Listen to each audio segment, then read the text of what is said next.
IGNOU students BEGS 183 के बिना तुम्हारी जर्नी इनकम्प्लीट है बच्चों। ये जून 2024 का मैं आपको पेपर कराने जा रहा हूं, सॉल्यूशन एक्सक्लूसिवली हमारे चैनल उन्नति एजुकेशंस पे। लेकिन क्या तुम जेन्युइनली तैयार हो? राइटिंग एंड स्टडी स्किल्स सिर्फ एक सिंपल सब्जेक्ट लगता है। 2 आवर्स का पेपर है, 50 मार्क्स का, ठीक है ना। राइटिंग एंड स्टडी स्किल्स सारे क्वेश्चन कंपलसरी है। स्पेसिफिकली क्वेश्चन पेपर ने बोला है 100 वर्ड्स में लिखना, क्योंकि तुम लोग बहुत कहानियां लिखते हो पेपर में, ठीक है ना। तो उसने पहले ही बता दिया 100 वर्ड्स लिखना। मैं आपको 3 क्वेश्चन 5 मार्क्स के दे रहा हूं, 15 मार्क्स। स्पेसिफिकली क्यों बताया जा रहा है? बेटा पता नहीं बच्चे क्या कहानियां लिखते रहते हैं इसके अंदर, आंसर टू द पॉइंट लिखते ही नहीं है। ये जो गलती है बच्चे रिपीटेडली कर रहे हैं। आप देखिए 200 वर्ड्स 10 मार्क्स के उस क्वेश्चन में 200 वर्ड्स, तो आपको कितने क्वेश्चन दिए हैं? इन दोनों में से कोई एक क्वेश्चन करना है, क्लियर है। और उसके बाद ये 7 मार्क्स का। चलिए टाइम वेस्ट किए बिना इसके सॉल्यूशंस देखते हैं। आंसर को कैसे प्रेजेंट करना है हमारा चैनल आपको बताएगा। बच्चों तुम्हें लगता है कि ये एक इनफॉर्मल लेटर है या ऐसे राइटिंग की तरह तुम कुछ भी कहानियां लिख दोगे? बेटा ऐसा नहीं है, टू द पॉइंट आंसर लिखना है। स्टडी मटेरियल मिला है ना इग्नू से, उसी स्टडी मटेरियल के स्ट्रिक्टली अकॉर्डिंग आपको पढ़ना है, टू द पॉइंट ही आंसर करना है, क्लियर है। ये तुम्हारे लिए गेम चेंजर बनेगा कब?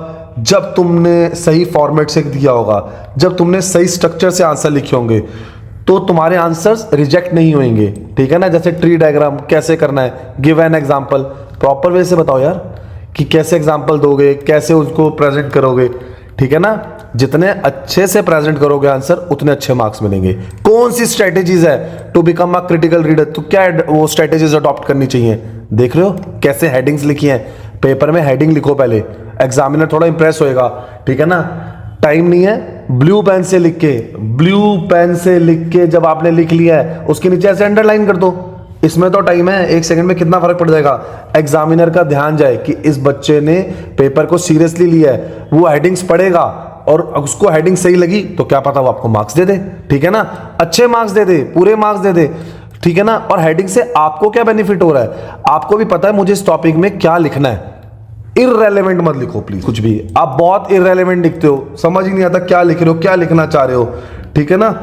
तो आपको क्या करना है, पास ईयर पेपर्स करके जाने हैं। पहले तो इस वीडियो को पॉज कर लो, सॉल्यूशंस मेरे साथ साथ करो, ठीक है ना। सर अगर आप में PDF चाहिए तो बेटा अभी हमारी टीम को कांटेक्ट करो। अब मैंने आपकी स्क्रीन पर प्रेजेंट किया फॉर्मल लेटर। लेटर राइटिंग की सबसे कॉमन मिस्टेक है, बच्चे सब्जेक्ट ठीक से नहीं लिखते, किसको एड्रेस कर रहे हैं वो नहीं लिखते।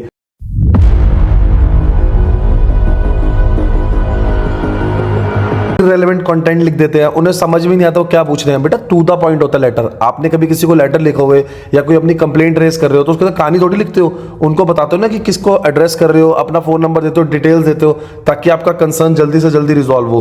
तो वैसे ही लिखना है इसके अंदर भी। अगर तुम बेसिक आंसर लिखने की भी सोच रहे हो ना तो ये भी गलत है, ठीक है ना। बेसिक आंसर नहीं चाहिए, ग्रेजुएशन कर रहे हैं आप लोग, ठीक है ना। 9th 10th या 8th 9th के बच्चे नहीं है। अब ये पैसेज राइटिंग आ गया, बच्चों को लगा अरे पैसेज राइटिंग ही तो है। ऐसा नहीं है बेटा, आराम से पढ़ना है, अच्छे से आंसर को प्रेजेंट करना है।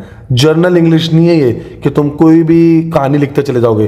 टू द पॉइंट, 1 मार्क्स का पूछा है, 1 मार्क्स का आंसर प्रेजेंट करो, ठीक है ना।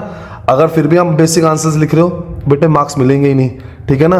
अब तुम्हें एक्सपर्ट गाइडेंस की जरूरत है जो हमारा चैनल देगा।